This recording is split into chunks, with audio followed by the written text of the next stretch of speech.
मैं आपसे बार बार कहता हूं, भाई आपके जीवन में थोड़ा एकांत होना चाहिए, आपके जीवन में थोड़ा आत्मचिंतन होना चाहिए। क्यों?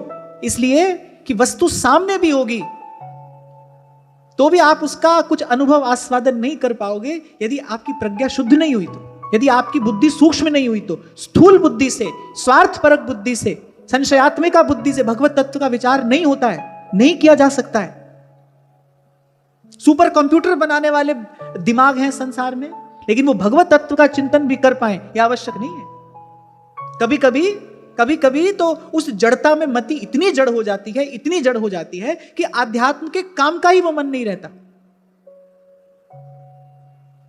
कितनी बार आपने पढ़ा होगा, कितनी बार हमने कहा होगा, सुना होगा हमने कि महाप्रभु जी ये बात कह रहे हैं, देव ऋषि व्यास शुकदास निज कहत सब, क्यों ना बिन कष्ट रस सिंधु को पीजिए। सूरदास जी ने वही बात सरल शब्दों में कह दी, भाई ये जीवन मिला है तो चित चरण कमल दीजिए। भगवान ने कहा भाई मन को अभ्यास से वश में किया जाता है। वो अभ्यास कैसा है? मन के पास जाने के लिए 1000 स्थान होंगे, लाख स्थान होंगे, पर मन के पास लौटा कर आने के लिए एक ही स्थान हो। एक व्यक्ति विश्व भ्रमण को जाए, विश्व में 1000 स्थान जाकर देखे, पर भाई उसके पास अपना एक घर तो है ना जहां घूमकर वो आएगा। ऐसे मन के पास भी एक घर हो ना, और वो घर क्या है? कि चित्त चरण कमल दीजिए। ऐसे ही तो अभ्यास करोगे आप, मन जाएगा, मन जाता रहेगा। आपको खींच कर, लौटा कर आपको उसको प्रभु के चरण कमलों के निकट लेकर आना है। बस यही आपका अभ्यास है। नर देहि पाई चित चरण कमल दीजय, और दीन बचन संतन संग दरस परस कीजय। धैर्य और उत्साह बना रहेगा किस विधि? लीला गुण अमृत रस श्रवणन पुट पीजय। लीला कथा का पान करते रहोगे तो धैर्य उत्साह बना रहेगा। सूरदास गिरिधर जस गाए गाए जी जय, सूरदास गिरिधर जस गाए गाए जी जय। तो वो स्त्रियां आपस में बात कर रही हैं। नूनमृत स्नान हुता दिनेश्वरः, समर्चितो यस्य गृहीत पाणिभिः, पिबन्तिया सख्यधरामृतं मुहुर्व्रजस्त्रियः सम्मुहुर्यदाशया। अब वो हस्तिनापुर की स्त्रियां हैं, और मैंने कहा ये तो माताओं बहनों के बीच परस्पर होने वाली चर्चा है। मैं तो ये बात सिर्फ इसलिए कह रहा था कि जब मैं ये सब श्लोक पढ़ रहा था तो मैं देख रहा था महाराज जी कि कैसे अद्भुत ज्ञान विज्ञान से संपन्न उस समय की माताएं हुआ करती थी। कैसी अद्भुत वार्ता श्री कृष्ण के विषय में हस्तिनापुर की स्त्रियां कर रही हैं ऐसे आपस में। उनकी चर्चा बता रही है कि वो श्री कृष्ण को तत्व से समझती हैं कि ये कौन है। इस एक बात ने तो मेरे मन को अटका लिया कि वो कह रही है भाई योग आदि किसी भी साधन से अंतःकरण वैसा शुद्ध नहीं होता जैसा श्री कृष्ण की भक्ति से होता है। और मैंने कहा भाई आश्चर्य है, बड़े बड़े योगी, बड़े बड़े ऋषि, बड़े बड़े ज्ञानी ध्यानी ये बात समझने में भूल कर बैठते हैं, चूक जाते हैं। वो ज्ञान में लगे हैं, ध्यान में लगे हैं। हमारे सेवक जी कह रहे हैं ना, ज्ञान ध्यान तहां सकल प्रयास। ध्रुवदास जी कह रहे हैं वैभवता में सब अरुझाने, नित्य बिहारी नहीं पहचाने। भगवान को पहचान नहीं पाते ये कौन है, कैसे हैं, कैसे इनका सेवन किया जाना चाहिए, क्या इनको रुचता है, अनुकूला भक्ति क्या है, कैसी होती है। वो बड़े बड़े ज्ञानी ध्यानी चूक जाते हैं इस बात को समझने में। हस्तिनापुर की स्त्रियां समझ गई, मेरे भाई सीधी सीधी इनकी भक्ति करो, उसी से अंतःकरण शुद्ध होगा, उसी से मन निर्मल होगा। तभी इस बात के उत्तर पक्ष में महाप्रभु कह रहे हैं जी ही नामनि मंगल लोकति हूं, हरिपद भजन विलंब कर, हरिपद भजन विलंब कर। अब माताएं बहनें आपस में चर्चा कर रही, बोली वो स्त्रियां जिनका इन्होंने पाणी ग्रहण किया, बोली उन्होंने पता नहीं कौन सा पुण्य किया होगा, कितने जन्म उन्होंने व्रत साधन किए होंगे, इससे श्री कृष्ण उनको पति रूप में प्राप्त हुए। श्री कृष्ण का उच्छिष्टामृत, श्री कृष्ण का वचनामृत, श्री कृष्ण का अधरामृत उनको प्राप्त हुआ। बोले जिसका स्मरण करके आज भी ब्रज की गोपांगनाएं मूर्छित हो जाती है। तभी तो कल मैं आपसे कह रहा था भाई श्री कृष्ण जैसे तो श्री कृष्ण ही हैं। मैं हर रोज यहां पर आकर आपके साथ बैठकर चर्चा करता हूं और नित्य प्रति मुझे कहीं ना कहीं एक बार ऐसा अनुभव अवश्य होता है, भाई अब यहां से आगे वाणी द्वारा जाने का कोई मार्ग नहीं है। अब मैं और अधिक आपसे क्या कहूं। इसको कहते हैं वाणी का थक जाना। जब वाणी थक जाती है, श्री कृष्ण की कृपा से मेरे शब्दकोश में बड़े सुंदर सुंदर शब्द हैं, पर यहां पर आकर मौन हो जाने की इच्छा होती है। यहां पर आकर वाणी थक जाती है। भाई इसके आगे शब्द से कुछ कहा नहीं जा सकता। कैसे हैं प्रभु, कैसे हैं। फिर जैसे ध्रुवदास जी कहते हैं ना, जैसे रत्ती भर स्वर्ण से कोई सुमेरु पर्वत का अनुमान कर ले, ऐसे इस चर्चा से आपको अनुमान करना है भाई वो सुख, वो आनंद कैसा होगा, और फिर लगन लगाकर चलना है इस ओर। या वीर शुल्केन हृता स्वयं वरे प्रमथ्य चैद्य प्रमुखान् हि शुष्मिणः प्रद्युम्न साम्बाम्ब सुतादयो परा याश्चारिता भौम बधे सहस्रशः। बोले कैसे वो शिशुपाल आदि मतवाले राजाओं का मान मर्दन करके ले आए थे रुक्मिणी जी को, और कैसे भौमासुर को मारकर उन हजारों हजार स्त्रियों को पत्नी के रूप में स्वीकार किया। उनके जीवन को स्वतंत्रता दी, उनके जीवन को पवित्रता दी। अगर किसी को वुमेन एम्पावरमेंट सीखनी हो तो यहां पर आकर सीखनी चाहिए। यहां पर आकर श्री कृष्ण ने किया सम्मान, क्योंकि श्री कृष्ण ही समर्थ हैं, वही समर्थ हैं। श्री कृष्ण ने दिया स्त्रियों को वास्तविक सम्मान। उनके उस परतंत्र और अपवित्र जीवन को स्वतंत्रता भी दी और पवित्रता भी दी, उन सबको स्वीकार करके। अब जिनकी बुद्धि जड़ है, मूर्ख है, मूढ़ है, इनके पास विचार करने की सामर्थ्य नहीं है, वो तरह तरीके की बात करते हैं ना, वो तरह तरीके की बात करते हैं। और आज इसी को, दुर्भाग्य की बात यह है कि आज इसी को हम लोग अभिव्यक्ति की स्वतंत्रता मानते हैं। भाई जिसके मन में जो आए वो बको, यही अभिव्यक्ति की स्वतंत्रता है। तो भांति भांति की बातें लोग करते हैं, कैसी कैसी बात श्री कृष्ण के विषय में कह देते हैं। फिर एक बार श्री कृष्ण के स्वरूप को जानकर समझकर गुरुजनों के मुख से कोई श्री कृष्ण की लीला का रहस्य जाने तो पता चले श्री कृष्ण ने वस्तुतः उस काल में किया क्या था। उस 16,000 परतंत्र स्त्रियां जिनका प्रतिदिन अपमान किया जा रहा है उस भौमासुर के द्वारा, जब भौमासुर का वध किया, उन सबको मुक्त कराया, उन दीनहीन स्त्रियों ने श्री कृष्ण के चरणों में प्रार्थना की, कौन हमें स्वीकार करेगा, कहां जाएंगे हम, क्या समाज हमको किसी भी प्रकार से स्वीकार करेगा, हमको कहां आदर मिलेगा। भगवान ने उनको आदर दिया, भगवान ने उनको सम्मान दिया। अरे श्री कृष्ण तो अच्युत हैं। आगे भगवान वेदव्यास कहेंगे, हजारों लाखों स्त्रियों के मध्य रहकर भी वो तो अच्युत हैं। यहीं पर आकर मानवीय मन और मानवीय बुद्धि परास्त हो जाती है। इसीलिए मैंने अभी कुछ क्षण पहले कहा कि श्री कृष्ण तत्व का विचार करने के लिए स्वार्थपरक बुद्धि नहीं चाहिए, उसके लिए स्थूल बुद्धि नहीं, उसके लिए सूक्ष्म बुद्धि की आवश्यकता है, जो गुरुजनों द्वारा दिए गए साधन से सुसंस्कृत होने पर प्राप्त होती है। गुरुजन आपको साधन देंगे, आपको सत्संग देंगे, आप सच्चर्चा सुनोगे, उसका दीर्घ काल तक सेवन करने के बाद मन बुद्धि वैसी होगी जिससे श्री कृष्ण तत्व का चिंतन किया जा सकता है, जिससे श्री कृष्ण का स्मरण किया जा सकता है।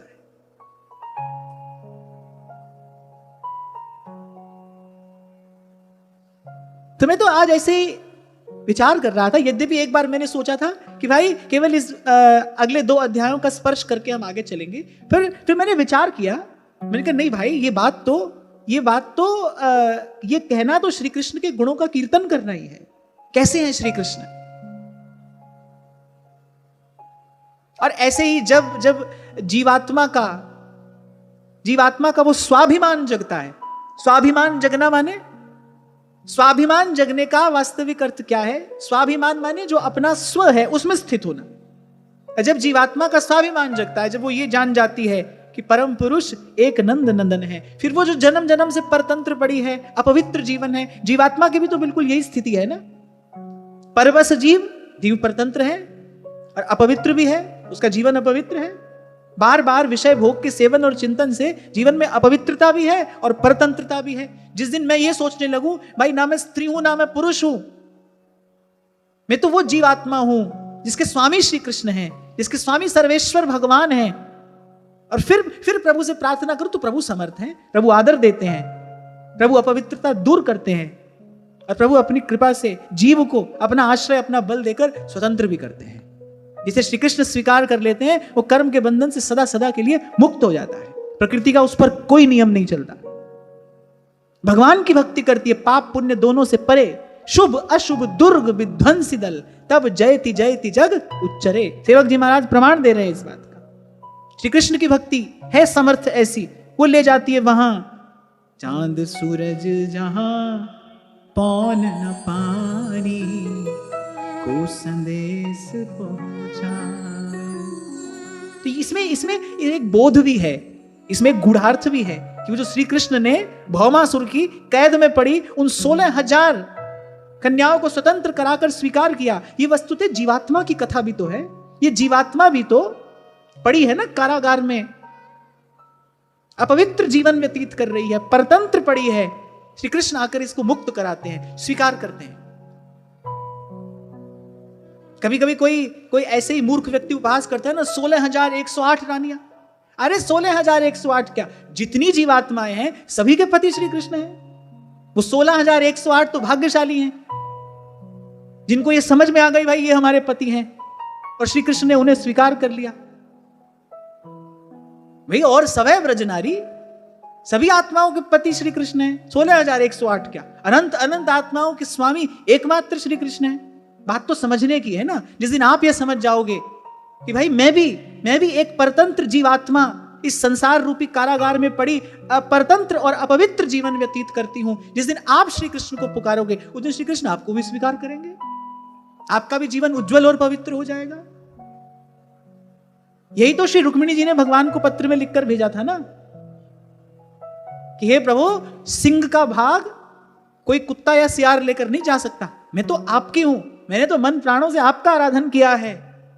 बिनती सुनिए नाथ हमारी, बिनती सुनिए नाथ हमारी, हृदयेश्वर हरि हृदय बिहारी, हृदयेश्वर हरि हृदय बिहारी, मोर मुकुट पीतांबर धारी, विनती सुनिए नाथ हमारी, विनती सुनिए नाथ हमारी। और फिर श्री कृष्ण का एक और गुण, जब वो किसी को स्वीकार करते हैं, प्रेम से जब प्रभु किसी को स्वीकार करते हैं, फिर श्री कृष्ण के और उस जीवात्मा के मध्य केवल प्रेम रह जाता है। और जहां दो के मध्य में प्रेम हो वहां पर भेद समाप्त हो जाता है। प्रेम भेद नहीं रहने देता, रहन देत नहीं और रस, यह है प्रेम की टेक। ये प्रेम का व्रत है, ये प्रेम का स्वभाव है, गुण धर्म है प्रेम का। जहां दो के मध्य में प्रेम आएगा वहां दो नहीं रहेंगे, एक हो जाएगा। दो मन मिल एक है भय, श्री राधा वल्लभ लाल। जहां हित होगा वहां दो मन नहीं रह सकते। जब श्री कृष्ण किसी को स्वीकार करते हैं, सबसे बड़ी बात यहां जो मैं कहने जा रहा हूं, जैसा आदर श्री कृष्ण जीवात्मा को देते हैं वैसा और कोई नहीं दे सकता। भगवान आदर देते हैं, ए दरबार दीन को आदर। संसार में व्यक्ति जब देता है ना, तो आप देखना देने वाले में देने का गौरव रहता ही है और लेने वाले में लेने का संकोच रहता ही है। देने वाला ही रहता है, लेने वाला ही रहता है। पर जब प्रभु देते हैं तो वो लेने वाले को कुछ छोटा नहीं रहने देते, वो अपना सा कर देते हैं। यही प्रभु का स्वभाव है और यही प्रभु से लेने में विशेषता है। क्यों कहा जाता है भाई किसी से न लेकर प्रभु से ही लेंगे? क्यों? क्योंकि प्रभु से लेने में यह विशेषता है। बड़े आदर से देते हैं प्रभु। दो पंक्तियां कहीं बहुत पहले बचपन में शायद पढ़ी थी मैंने कि मांगो उसी से जो दे खुशी से, और कह रहे जो कहे ना किसी से।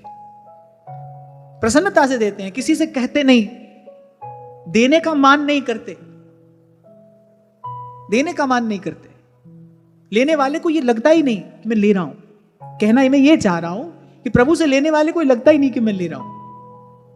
उसके हृदय पर वो किसी भी प्रकार के संकोच का बोझ नहीं रहने देते। ऐसे देते हैं प्रभु, ऐसे देते हैं।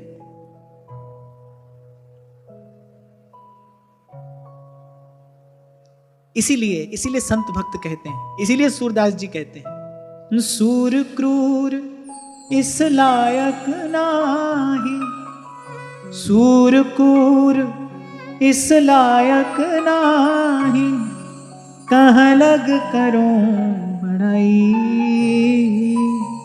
सबसे ऊंची प्रेम सगाई, सबसे ऊंची प्रेम सगाई, सबसे ऊंची प्रेम सगाई, सबसे ऊंची प्रेम सगाई।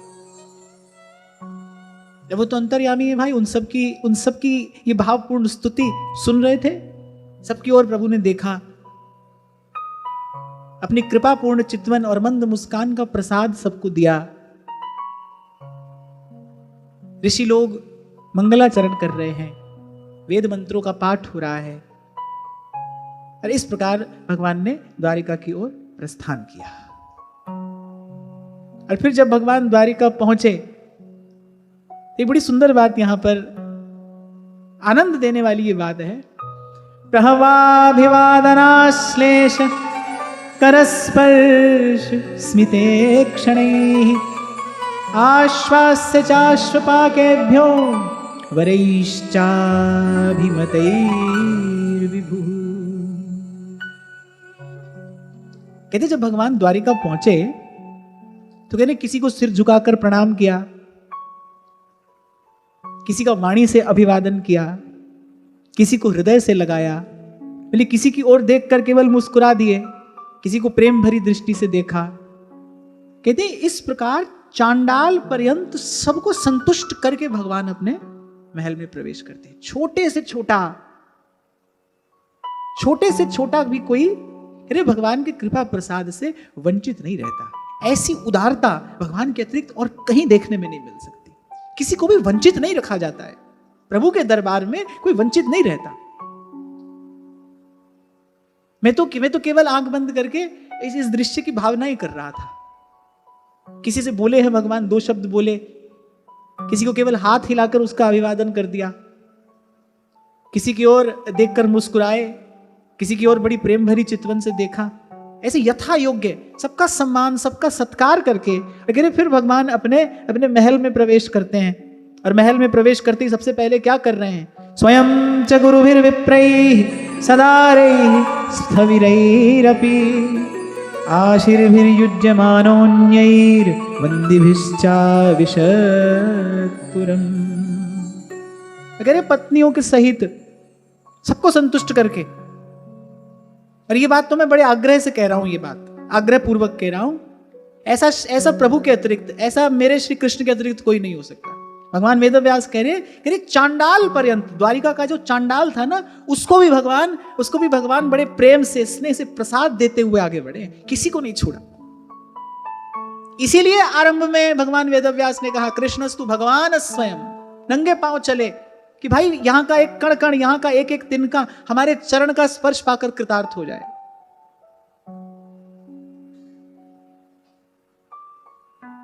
और कह रहे फिर उसके बाद सपत्नीक, सब पत्नियों के सहित ब्राह्मणों और गुरुजन का आशीर्वाद प्राप्त किया, वृद्धों से आशीर्वाद लिया है भगवान ने।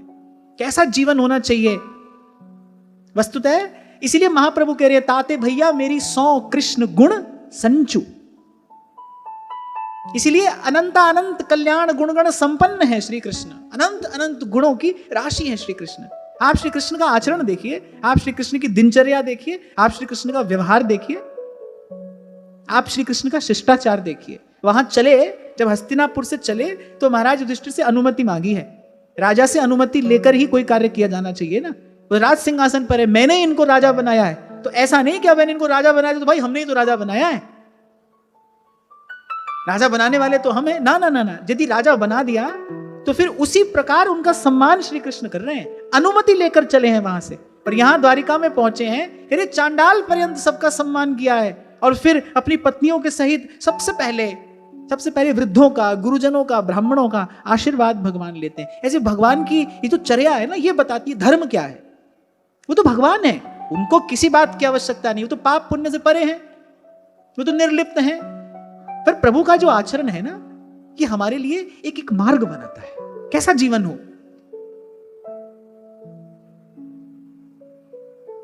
और आगे एक बड़ी सुंदर बात, जिसका मैं विशेष रूप से यहां पर चिंतन करना चाहता हूं।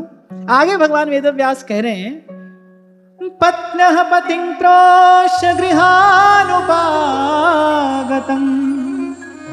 विलोक्य संजात मनो महोत्सवाः उत्तस्थुरारात सहसा सनाशया साकं व्रतैर्व्रीडित लोचनानना।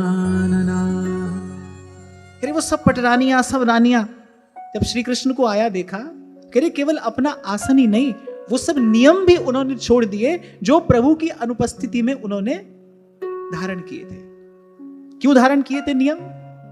भाई शास्त्र जो है वो स्त्रियों का सदाचार बताता है कि क्रीडाम शरीर संस्कारम समाजोत्सव दर्शनम हास्यम परगृहे यानम त्यजेत प्रोषित भर्तृका। प्रोषित भर्तृका माने जिसका पति परदेश गया। अब रुक्मिणी आदि वो पटरानियां और सब रानियां जब श्री कृष्ण द्वारिका में नहीं है तो कह रहे नियम लिया है। क्या नियम लिया है? कि किसी भी प्रकार का खेल कूद, किसी भी प्रकार की क्रीड़ा, किसी भी प्रकार का श्रृंगार, किसी भी प्रकार के सामाजिक उत्सव में सम्मिलित होना, आपस में हंसी मजाक के हास परिहास करना, पराये घर जाना, इन 5 काम का त्याग करके नियम से एक पतिव्रता स्त्री की भांति, जो एक स्त्री का सदाचार होना चाहिए, उस सदाचार का पालन करते हुए भगवान की प्रतीक्षा कर रही है। अब वो कहे भाई हम तो भगवान की पत्नी है, हमको किसी नियम की क्या आवश्यकता है। महाभारत में एक बड़ा सुंदर श्लोक मिलता है, यतः सत्यम यतो धर्मो यतो ह्रीरार्जवम यतः ततो भवति गोविंदो यतः कृष्णस्ततो जयः। 4 बात कही है। सबसे पहले तो यतः सत्यम, यहां पर सत्य है, वो ध्यान से सुनना। आज की सारी चर्चा माताओं बहनों को ही समर्पित है, वो ध्यान से सुनना। कह रहे सबसे पहले यथा सत्यम, जहां सत्य है, यतो धर्मो, और धर्म अर्थात बताओ, धर्म अर्थात कर्तव्य पालन। यही धर्म का शुद्ध अर्थ है, कर्तव्य पालन। तो कह रहे यथा सत्यम, सबसे पहले तो जहां सत्य है कर्तव्य पालन है। मुझे याद है, शायद कोविड के समय की बात है, जब हम ऐसी थोड़ा चर्चा करके वीडियो यूट्यूब पर डाल देते थे ना, जब इस प्रकार सत्संग नहीं हो रहा था, तो एक बार ऐसे ही माताओं बहनों के सदाचार को लेकर मैंने कुछ बात कही। वो शंभू जी ने दिखाया, शायद इन्होंने फेसबुक पर वो वीडियो डाला, और जो कमेंट उसमें लिखे हुए थे, बहुत सारी माताएं बहनें लिख रही थी, बोले लो सब नियम हमारे लिए ही हैं क्या, हमको ही पढ़ा रहे हैं आप ये पाठ, पुरुषों को क्यों नहीं कहते, ऐसा और वैसा और जाने क्या क्या। नहीं भाई, आपके लिए नियम नहीं है, आपका स्थान बड़ा है, आपका स्थान श्रेष्ठ है, आपका स्थान ऊंचा है, और जो बड़े ऊंचे और श्रेष्ठ स्थान पर बैठता है भाई, उसका कर्तव्य और उसका उत्तरदायित्व भी बड़ा होता है। अब भाई जो पूज्य के स्थान पर बैठा है, जिसका स्थान बड़ा होता है, जिसका स्थान श्रेष्ठ होता है, ध्यान रखना, जिसके पास बड़ा अधिकार है ना, वो बड़े कर्तव्य का पालन करके आया है, तभी उसके पास बड़ा अधिकार है। तो ऐसा नहीं है कि सारे नियम आपके लिए हैं, भाई आपका स्थान बड़ा है। मैं तो सदा से बात कहता हूं, समाज में संस्कार सुरक्षित रहेंगे तो भाई माताओं बहनों के कारण रहेंगे। अगर माताएं बहनें सदाचार छोड़ दें, फिर समाज की दुर्गति होने से कोई नहीं रोक सकता, कोई भी नहीं रोक सकता। ये तो आपका कार्य है, आपको करना ही पड़ेगा। आप यहां देखिए, जो भगवान की पत्नियां हैं, भगवान द्वारिका में नहीं है, फिर नियम लेकर बैठी हैं। वो नियम लेकर किसी भी प्रकार के श्रृंगार का, किसी भी प्रकार के हास परिहास का, किसी भी प्रकार की यात्रा का त्याग करके, और द्वारिकाधीश के चरणों का सतत ध्यान करती, केवल उनके आने की प्रतीक्षा कर रही है। और मैं महाभारत के उस श्लोक की चर्चा कर रहा था, यथा सत्यम, जहां सत्य है, यतो धर्मो। और फिर एक और बात कही गई है इसमें, यतः सत्यम यतो धर्मो यतो ह्रीरार्जवम यतः। ह्री माने लज्जा। बोले जहां लज्जा है, जहां लज्जा है, जहां संकोच है, बड़ों का, वृद्धजनों का, गुरुजनों का जहां पर संकोच है। बड़े दुख के साथ मैं ये बात कह रहा हूं कि आज समाज में इस बात का तो बिल्कुल नितांत अभाव ही हो चला है। ये तो आपको पुराने समय की बात लगती है, तो पुराने जमाने की बात लगती है आपको।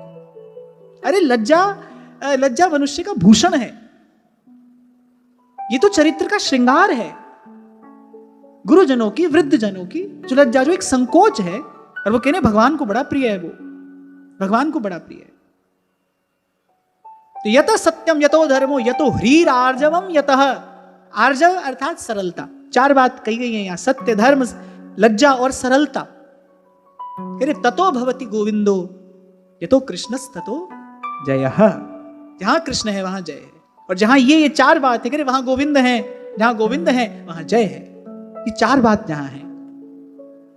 तभी कुछ दिन पहले मैंने आपसे कहा था, भाई शास्त्र की भाषा का ज्ञान नहीं होगा तो फिर शास्त्र सम्मत आचरण कैसे हो पाएगा। इसीलिए मैंने कहा था, आप नहीं पढ़े तो फिर अपने बच्चों को पढ़ाओ, संस्कृत पढ़ाओ। आज तो हिंदी का भी ठीक से उनको ज्ञान नहीं है, और आपका कर्तव्य है। और हमारा कर्तव्य तब और बड़ा हो जाता है जब हमारे कान में ये बात पड़ रही है। हम नहीं जानते थे तो बात दूसरी थी। अभी कल परसों ही मुझे किसी ने कहा, बोले हम तो इस बात की कल्पना भी नहीं कर सकते थे कि भागवत जी में ये सब भी कहा गया है। मैंने कहा इसी का नाम श्रीमद् भागवत है। इसीलिए आरंभ में कहा भगवान वेदव्यास ने, सर्व वेदेतिहासानाम सारम सारम समुद्रितम।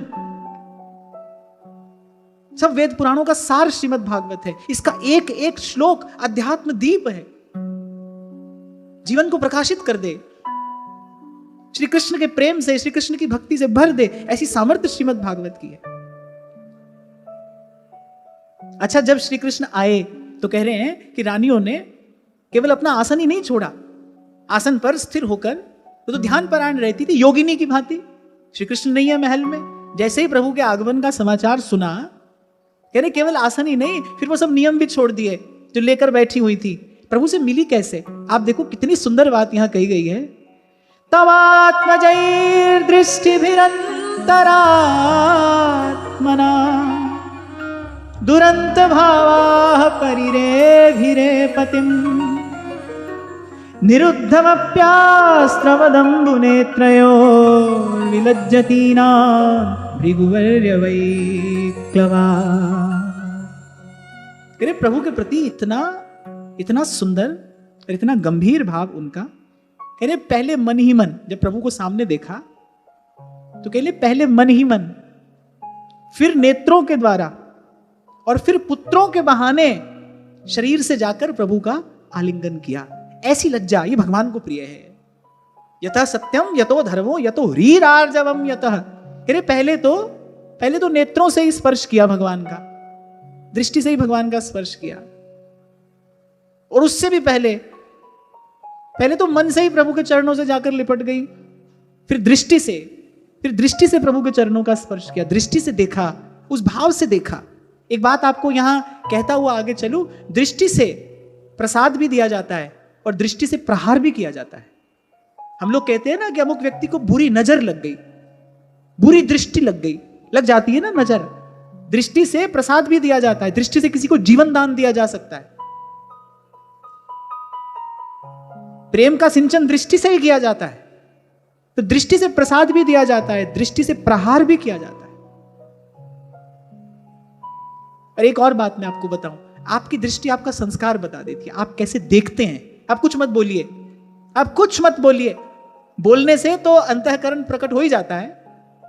कभी कभी होता है ना, देखने में व्यक्ति बड़ा सुघड़ सुंदर, और जैसे ही बोले मुंह खोला, लो धत तेरे की, क्या हुआ? वाणी बता देती है ना, वाणी अंतःकरण का परिचय दे देती है। अरे पर मैं कहता हूं बोलो भी नहीं, मत बोलो, केवल आपकी दृष्टि, आपका देखना बता देता है आपका संस्कार क्या है, आप देखते कैसे हैं। मुझे तो बात बड़ी बड़ी प्यारी लगी। शायद तभी तो उन्होंने भगवान को पति रूप में पाया है, तभी तो श्री कृष्ण उनके पति हैं। आप देखो उनका आचरण कितना पवित्र है, कैसे सदा धर्म को धारण किए रहती हैं वो, जिनको पति रूप में भगवान मिले। तभी कहा है ततो भवति गोविंदो, जहां ये 4 चीज है वहां पर गोविंद है, उनको मिले हैं भगवान। इतने सस्ते नहीं है, इतने सस्ते नहीं है भगवान। संयम की अग्नि में स्वयं को तपा कर पहले प्रभु के योग्य बनाया है उन्होंने। और मैं तो इस बात का विचार कर रहा था कि अब मिल गए हैं भगवान, श्री कृष्ण पति रूप में प्राप्त हो गए हैं, लेकिन उसके बाद भी उन्होंने धर्म का आचरण नहीं छोड़ा है। धर्माचरण उनके जीवन में जो का त्यों बनाए चले गए श्री कृष्ण। तो फिर व्रत और नियम में ही उनके जीवन का, उनके काल का क्षेपण हो रहा है। व्रत में, संयम में, सदाचार में, नियम में। तो कह रहे पहले मनी मन, फिर नेत्रों से, और कह रहे फिर पुत्रों के बहाने, पुत्रों के बहाने भगवान का आलिंगन किया। पुत्रों के बहाने समझ गए ना, पुत्र को आगे करके गई हैं, पुत्र को आगे करके गई हैं, फिर भगवान को हृदय से लगाया है।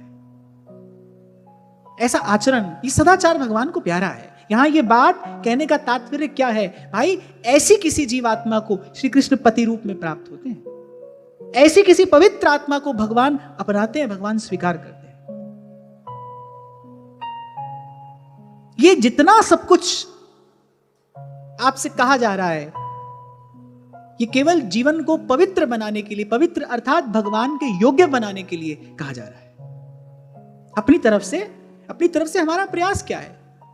जबान हिलाई हमने, हमको तो भगवान चाहिए, लो। अरे करोगे क्या? कर क्या रहे हो? क्या कर सकते हो? कभी पहले मैंने आपसे कहा था, भजन कहना और भजन होना, इसके बीच में भजन करना भी तो है। कहने से नहीं होगा, कहने से करिए, करने से होगा, करने से होगा। और इस अध्याय के विश्राम में एक बात और भगवान वेदव्यास कहते हैं, परंतु इस प्रकार अनंत अनंत उन परम सुंदरी रमणी रत्नों के मध्य में रहते हुए भी बोले श्री कृष्ण अच्युत है। अच्युतम केशवम, बोले वो अच्युत है, सदा सदा सदा अपने अपने स्वरूप में स्थित। काम को अगर किसी ने परास्त किया है तो केवल श्री कृष्ण ने किया है। काम अगर पराजित हुआ है तो केवल श्री कृष्ण के सन्मुख हुआ है। मति को निष्काम केवल कृष्ण कर सकते हैं, अपनी रूप सुधा से, अपनी छवि माधुरी से, अपने नामामृत से, अपने लीलामृत से। इसीलिए तो हस्तिनापुर की स्त्रियों ने कहा, भाई योग आदि से मन वैसा शुद्ध नहीं होता जैसा इनकी भक्ति से हो जाता है। और इनकी भक्ति मुझे लगता है उससे सरल तो कुछ और है ही नहीं। प्रेम से इनकी ओर देख लो, हो गई इनकी भक्ति। प्रेम से इनका नाम ले लो, हो गई इनकी भक्ति। तो कुछ और अधिक चाहते ही नहीं। कुछ भी ना हो आपके पास, प्रेम भरी चितवन से आप इनको निहार लो। मैं तो आपको उस दिन कह ही रहा था, ये आपकी आंख के आगे से हट ही नहीं सकते, आपको इनको देखना आ जाए। ये यहां से वहां नहीं हो सकते यदि आपको केवल प्रेम से श्री कृष्ण को निहारना आ जाए। ये बंद कर आपके सामने खड़े हो जाएंगे। ये बात मैं आपको विश्वास पूर्वक कह रहा हूं, अनुभव पूर्वक कह रहा हूं। पर ऐसी दृष्टि हो फिर इन पर पड़े, फिर यहां वहां न जाए, समाप्त हो जाए फिर दृष्टि की चंचलता सारी। और फिर कहा यही तो भगवान की भगवत्ता है कि वो प्रकृति में स्थित होकर भी उसके गुणों से लिप्त नहीं होते। कौन है जो जल में जाकर सूखा रह जाए? भगवान रह सकते हैं। जल में है पर सूखे हैं, जल छू नहीं पा रहा है। प्रकृति में है पर प्रकृति के गुणों से निर्लिप्त है, ना उनमें सत्व है, ना रज है, ना तम, केवल आनंद है। इसीलिए थोड़ी देर पहले कह रहा था भाई, कहीं पर आकर फिर वाणी को रुक जाना पड़ता है। भाई अब यहां से आगे तो अनुभव जाएगा, यहां से आगे अनुभव जाएगा। तो इस प्रकार द्वारिकाधीश द्वारिका में पहुंचकर अपने बंधु बांधवों के बीच में उसी प्रकार सुशोभित हो रहे हैं जैसे तारागणों के बीच में चंद्रमा सुशोभित होता है। और कृष्ण चंद्र की उस रूप माधुरी का, कृष्ण चंद्र द्वारा बरसाए जाने वाले, निरंतर बरसाए जाने वाले उस अमृत का पान कर करके द्वारिकावासी कृतार्थ हो रहे हैं। आज की चर्चा यहीं श्री जी के चरणों में निवेदन करते हैं। महाराज श्री के चरणों में प्रणाम। आप सबके हृदयस्थ हित प्रभु